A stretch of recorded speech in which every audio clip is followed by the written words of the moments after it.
Again, let's talk about something very vital and something very prestigious concerning this epistemology as the study of knowledge when it comes to what human irritability and sensitivity as the part of characteristics of what living thing. When we talk about this particular something, it is something that is going to roam in my DM also because irritability and sensitivity is part of major characteristics of what a living thing. When we talk about this irritability and sensitivity, we are actually talking about how living things adapt to their stimuli, how they adapt to what their various stimuli. I mean, when they touch something that is hot, how they know that it is hot. When they touch something that is cool, how they know that it is cool. This is what we are going to talk about today. How does epistemology play a role on this? So, as you can see, or as I've said earlier, this last episode, which is episode 7, will be the last episode concerning epistemology. The next episode will be talking about something differently. Not just the fact. So, we'll talk about how epistemology play an important role in sensitivity and readability of what human characteristic, human as its characteristics is that if in epistemology we have been told or we have told that it is the study of knowledge. So when you are an infant, you don't know that if an object or you don't even know that when a charcoal or let me say a cooking utensil like a cooking gas when it is on, assuming you are a baby, you will not know that when it is on, it is very, very hot. Or let me say electric gas or electric cooker.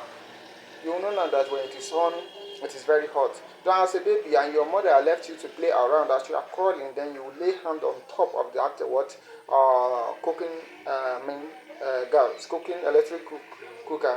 Then you will see that you feel the stuff. You will feel it on your body as you have touched something that is hot. We have to talk about, if we want to talk about this particular topic, it is something that is going to prolong one aspect or prolong one because when we talk about the nerves that take part for you to know that this thing is very hot or this is very cold. This type of thing we're talking about is under peripheral nervous system, the PNS of the human system. So we are not going to talk about this today.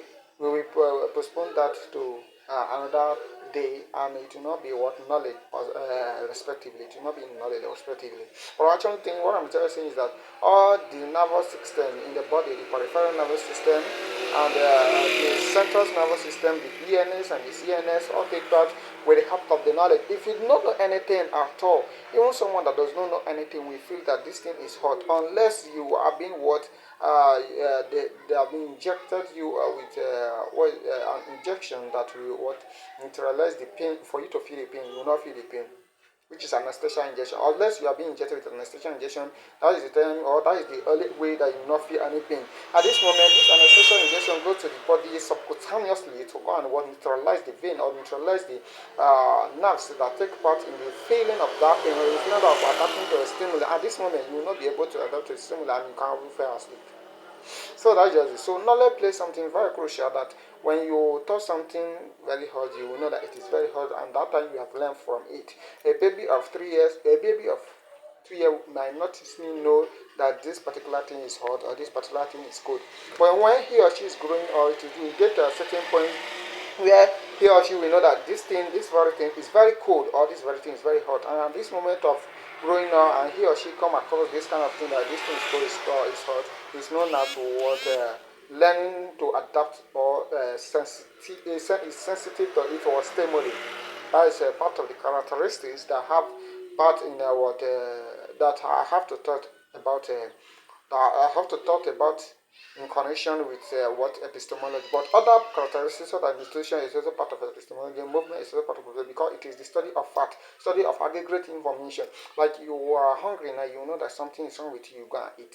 So if you hear something now, which is if you feel like working, I mean you want to ease yourself, then you quickly walk from your house or your where you're sitting down to your bedroom. And at this moment of working, as soon as movement, and you have known that yes, movement is part of what you will be doing, it's part of your characteristics.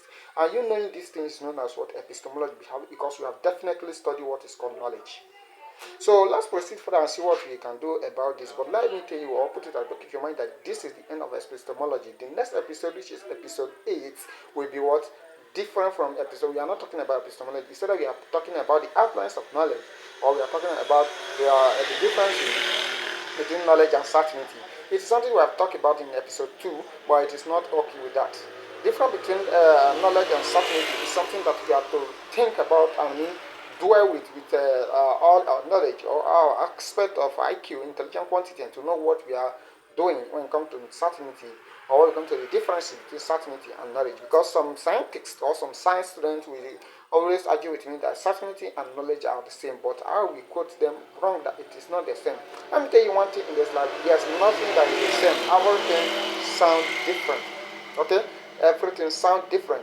If the baby identical twins are being born today with one with one let me say yes umbilical no let me say umbilical cord, then they are being given birth today.